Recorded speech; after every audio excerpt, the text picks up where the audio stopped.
There's no worse feeling than when you get to the very end of a game and you're hit with a difficult choice. One which you know will directly affect the ending. Certain games will have an ending where you always feel like you picked the wrong choice. A moral dilemma is a tough choice between two or more options where choosing one would cancel out the other to question a person's ethics. Unlike movies or TV shows, which question the character's ethics, video games have the ability to question the player's morals. In this video, I'm going to be discussing some of the hardest choices in popular video games that really keep me up at night wondering, did I make the right decision? Spoiler warning for all the games on the screen.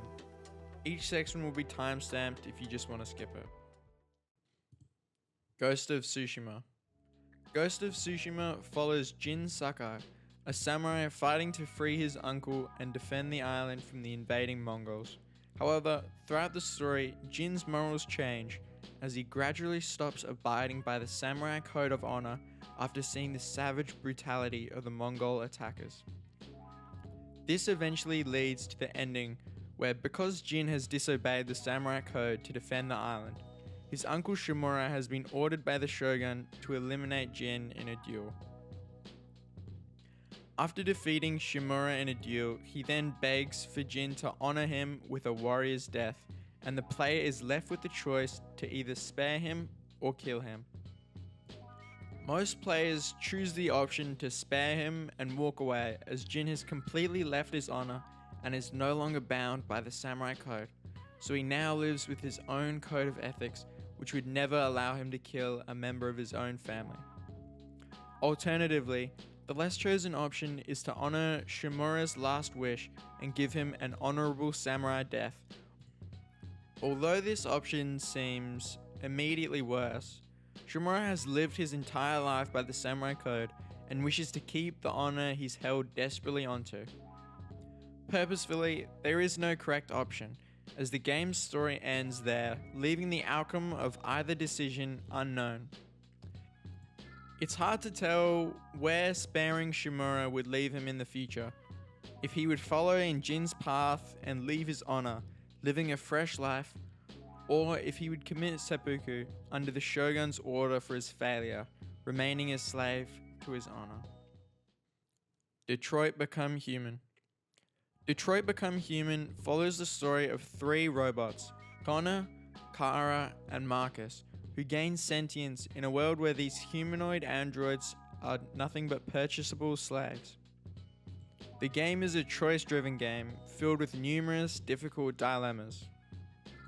One decision that stands out is through Marcus's storyline, where he leads multiple other androids to stand up for themselves. You get multiple options and one large one at the end between whether you want to peacefully protest for android rights as a group or forcefully push back for their rights. What's interesting is that the player has lived their life through a human perspective, but is forced to play the game through the perspective of androids who have become sentient with life.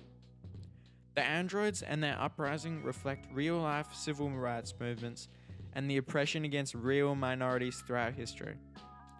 It's a difficult call whether Marcus should encourage the androids to forcefully push back against humans, as the player has experienced how horrible humanity has treated them, or to peacefully protest and come forward to the world that doesn't fully accept them. Expedition 33. Expedition 33 follows the story of the 67th expedition of people sent out from a continent with the aim of killing the paintress, who counts down a number each year which kills all the people above that age. Throughout the story, we find out that the world they are in is actually a painting created by Verso de Sandre, who is dead and contains a piece of his soul inside of it. Because of this, inside the painting, a copy of Verso exists, and so the mother and daughter, Mael, want to stay inside the painting. The entire story is very complex, but the final choice is to either side with the painted Verso or Mael. Siding with Verso means that the painting, the world, will be destroyed and with it the last remaining part of Verso's soul as he wishes to be put to rest and the family can move on from their grief. Siding with Mael means that the painting, the world, will be left alive, but Verso and Mael will basically be trapped in there for eternity inside of it. Siding with Verso makes more sense thematically, as the entire issue is caused by the family's inability to cope with the grief and move on from the death of the real Verso.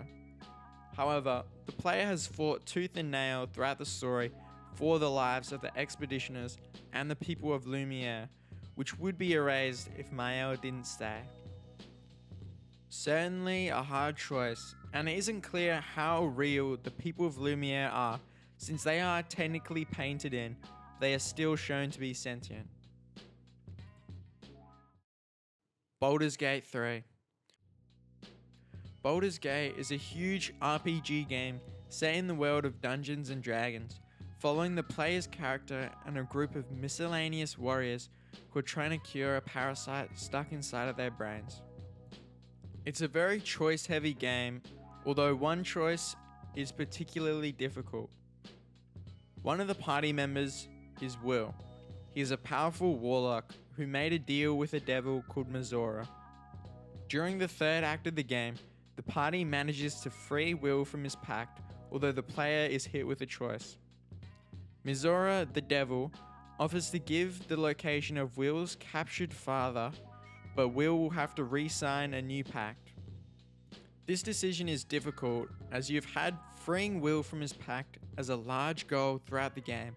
However, Will's primary motive has been to free his father, who is a legendary hero who would also be of great help in the war. With Will himself being torn between the two options, the decision is left up to the player. Red Dead Redemption 2. Red Dead follows Arthur Morgan, an outlaw, as he follows the Vandalin gang as they grow further apart and more reckless as the story goes on, eventually leading to their collapse. At the end, Arthur has to decide whether to help John get to safety or to go back for the money. Unlike the other choices in this video, this one was significantly less difficult for people, as most players chose to help John to safety, although both outcomes lead to completely different endings with the same long-term outcome in either choice. Conclusion. These games all love to test the player's morals. Each of these games often slowly changes its themes from the beginning to the end of the story, and then tests the players with one final choice. This final choice is almost always a difficult one, but it tests the player to see if they've actually learned from the story. Thank you for watching this video.